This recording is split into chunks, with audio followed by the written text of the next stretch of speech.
प्यारे बच्चों, आज मैं आपको हिंदी पाठ्य पुस्तक नंदिनी का पाठ 17 प्रायश्चित पढ़ाऊंगी। बच्चों, यह एक हास्य कथा है। यह कहानी मनोरंजन के साथ साथ शिक्षा भी देती है कि हमें अंधविश्वास नहीं करना चाहिए तथा जीव जंतुओं के साथ दया का भाव रखना चाहिए और आडंबरों व ढोंगों से दूर रहना चाहिए। बच्चों, इस पाठ में बताया है कि किस तरह एक बिल्ली के मर जाने पर पंडित जी प्रायश्चित के नाम पर परिवार को ठग रहे थे। तो आइए बच्चों, पढ़ते हैं पाठ 17 प्रायश्चित। अगर कबरी बिल्ली घर भर में किसी से प्रेम करती थी तो रामू की बहू से, और अगर रामू की बहू घर भर में किसी से घृणा करती थी तो कबरी बिल्ली से। रामू की बहू केवल 14 वर्ष की थी। बहू के आते ही सास ने भंडार घर की चाबी उसे दे दी और खुद पूजा पाठ में मन लगा लिया था। छोटी बालिका बहू बना दी गई थी। वह कभी भंडार घर खुला छोड़ देती तो कभी भंडार घर में ही बैठे बैठे सो जाती। उधर कबरी बिल्ली को जब भी मौका मिलता घी दूध पर जुट जाती। बात यही तक रह जाती तो ठीक था, परंतु कबरी बिल्ली तो रामू की बहू के ऐसे पीछे पड़ी कि रामू की बहू के लिए खाना पीना सब दुश्वार हो गया था। रामू की बहू रबड़ी से भरी कटोरी रखती या बाजार से आई मलाई। जब तक वह कुछ और काम करती तब तक रबड़ी और मलाई दोनों साफ हो जाती। रामू की बहू ने तय कर लिया था कि अब या तो कबरी ही रहेगी या वह। अर्थात बच्चों, इस पैराग्राफ में बताया है कि कबरी नाम की एक बिल्ली थी जो कि रामू की बहू से बहुत प्यार करती थी, लेकिन रामू की बहू कबरी बिल्ली से उतनी ही नफरत करती थी। बच्चों, रामू की बहू केवल 14 वर्ष की एक छोटी सी बालिका थी, जिसकी छोटी सी उम्र में ही शादी करके घर की बहू बनाकर उसे पूरे घर की जिम्मेदारी का बोझ दे दिया गया था। छोटी उम्र की होने के कारण रामू की बहू पूरे घर की जिम्मेदारी का बोझ अच्छे से नहीं उठा पा रही थी, और दूसरी तरफ कबरी बिल्ली ने भी उसका जीना मुश्किल कर रखा था। रामू की बहू घर में कहीं भी रबड़ी से भरी कटोरी रखती या मलाई, कबरी बिल्ली आकर झट से उसे खा जाती थी। इसलिए रामू की बहू ने तय कर लिया कि घर में कबरी बिल्ली रहेगी या मैं। अब आगे का पैराग्राफ पढ़ रही हूँ बच्चों।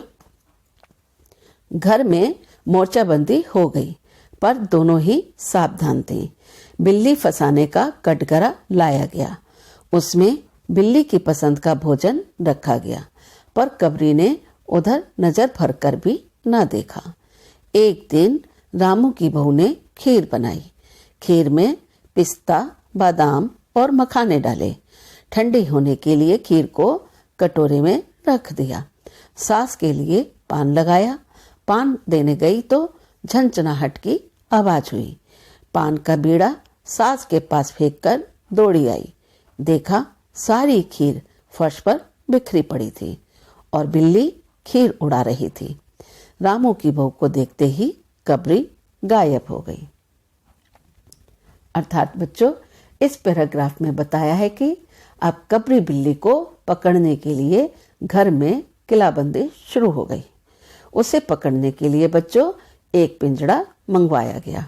उसमें उसकी पसंद का भोजन भी रखा गया, परंतु कबरी ने तो उस पिंजड़े की तरफ देखा तक नहीं। एक दिन रामू की बहू ने खूब सारा पिस्ता, बादाम और मखाने डालकर खीर बनाई और ठंडी होने के लिए कटोरे में रखकर सास को पान देने चली गई। तभी कबरी ने आकर सारी खीर बिखेर दी और चट कर गई। रामू की बहू को देखते ही कबरी भाग गई। अब अगला पैराग्राफ पढ़ रही हूँ बच्चों। रामू की बहू पर खून सवार हो गया। अब उसने बिल्ली को मारने के लिए कमर कस ली थी। एक दिन वह दूध का कटोरा दरवाजे की देहरी पर रखकर चली गई। हाथ में कपड़े धोने का पाटा लेकर लौटी तो देखा कि कबरी दूध पर जुटी हुई है। सारा जोर लगाकर पाटा उसने बिल्ली पर पटक मारा। कबरी ना हिली, ना डुली, ना चीखी, ना ही चिल्लाई, बस एकदम उलट गई। नौकरानी बोली, हाय राम, बिल्ली तो मर गई। माँ जी, बहू के हाथ से बिल्ली की हत्या हो गई, यह तो बहुत बुरा हुआ। मिसरानी बोली, माँ जी, बिल्ली की हत्या और आदमी की हत्या बराबर है। जब तक बहू के सिर पर हत्या रहेगी हम तो रसोई न बनाएंगे। सास जी बोली, बहू, यह तूने क्या कर डाला। अब जब तक तेरे सिर से हत्या का पाप न उतर जाए ना कोई पानी पी सकता है ना खाना खा सकता है। मेहरी ने कहा, पंडित जी को बुला लाती हूँ, वही कोई उपाय बताएंगे। बच्चों, यहाँ बताया है कि जब रामू की बहू को देखकर कबरी भाग गई तो उसने उसे मारने की ठान ली। तब उसने बच्चों उसे मारने के लिए दूध का कटोरा भरकर दरवाजे की देहरी पर रख दिया और जब वह हाथ में कपड़े धोने का डंडा लेकर आई तो उसने देखा कि कबरी दूध पीने में लगी हुई है। तो उसने उसे देखकर कपड़े धोने का डंडा उस पर दे मारा। अब कबरी ना हिली ना डुली, बस एकदम उल्टी होकर गिर गई। यह देखकर नौकरानी चिल्लाई कि हाय, बिल्ली मर गई, बहू ने हत्या कर दी, यह तो बहुत बुरा हुआ। और मिसरानी ने भी बच्चों खाना बनाने से मना कर दिया। अब सास ने भी कहा कि बहू, तेरे सिर से जब तक हत्या का पाप नहीं उतर जाएगा तब तक कोई भी खा पी नहीं सकता। अब नौकरानी ने इसका कुछ उपाय बताने के लिए पंडित जी को बुलाकर लाने के लिए कहा। अब आगे का पैराग्राफ पढ़ रही हूँ बच्चों। पंडित परमसुख चौबे छोटे कद के मोटे से आदमी थे। लंबाई 4 फुट 10 इंच और तोंद का घेरा 58 इंच। रंग गोरा, चेहरा गोल मटोल, मूछें बड़ी बड़ी और सिर पर बालों के नाम पर एक लंबी सी चोटी। नाक से कोड़कर बोले, हरे कृष्ण हरे कृष्ण। बड़ा ही अनर्थ हुआ। सुबह सुबह बिल्ली की हत्या, यह तो घोर नरक का विधान है। रामू की माँ की आंखों में आंसू आ गए। वह बोली, तो फिर पंडित जी अब क्या होगा। पंडित परमसुख मुस्कुराए और बोले, रामू की माँ, चिंता की कौन सी बात है। हम पुरोहित फिर कौन दिन के लिए हैं। शास्त्रों में प्रायश्चित का विधान है। एक सोने की बिल्ली बनवाकर बहू से दान करवा दी जाए। बिल्ली दान देने के बाद 21 दिन का पाठ हो जाए, बस घर पवित्र हो जाएगा और बहू पर से हत्या का पाप भी छूट जाएगा।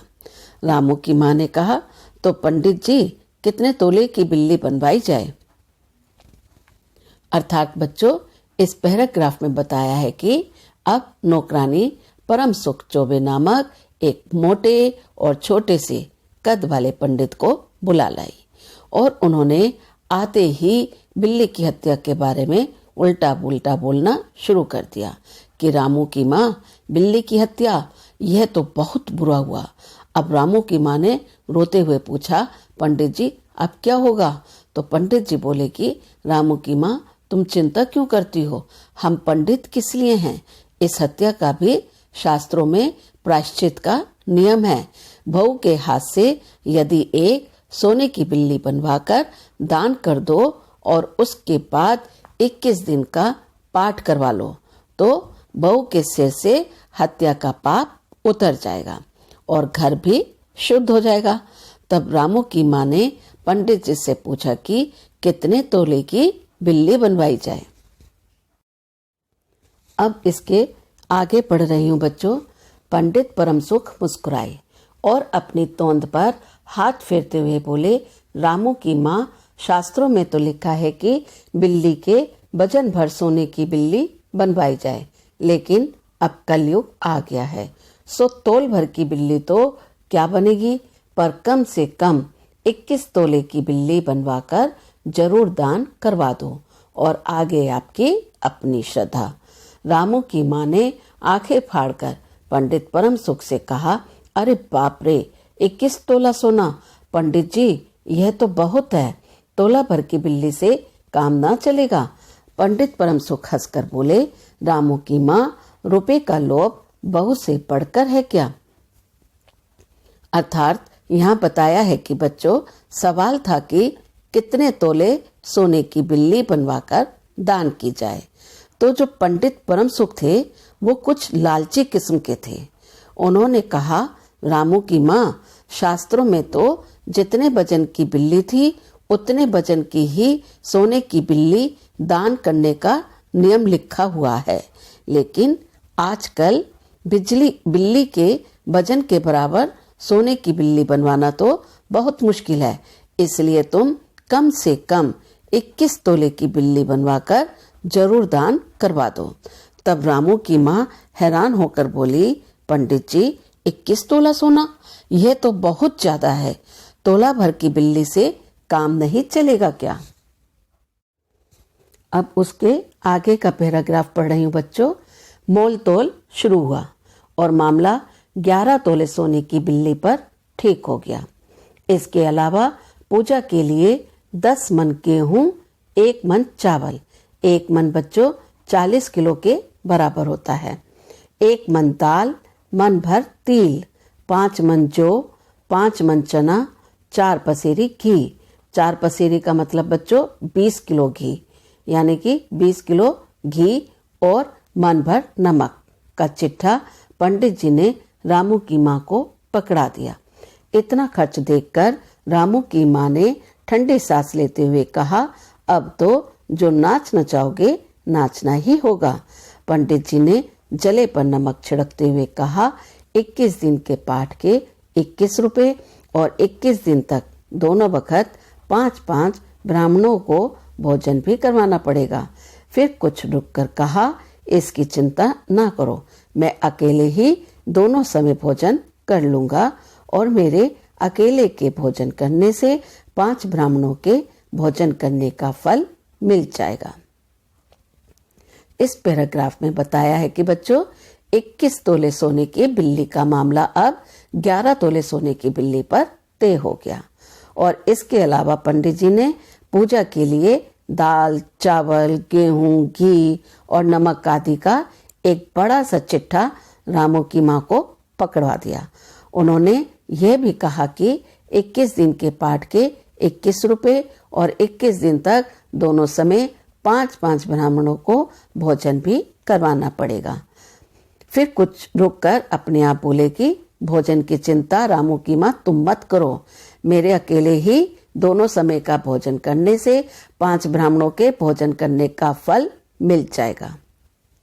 अब अंतिम पैराग्राफ पढ़ रही हूँ बच्चों। मिश्रानी ने मुस्कुराते हुए व्यंग्य किया, यह तो पंडित जी ठीक कहते हैं, पंडित जी की तोंद तो देखो। यह सुनकर पंडित जी ने कहा, अच्छा तो प्रायश्चित का प्रबंध करवाओ रामू की माँ, 11 तोले सोना निकालो, मैं उसकी बिल्ली बनवा लाऊं।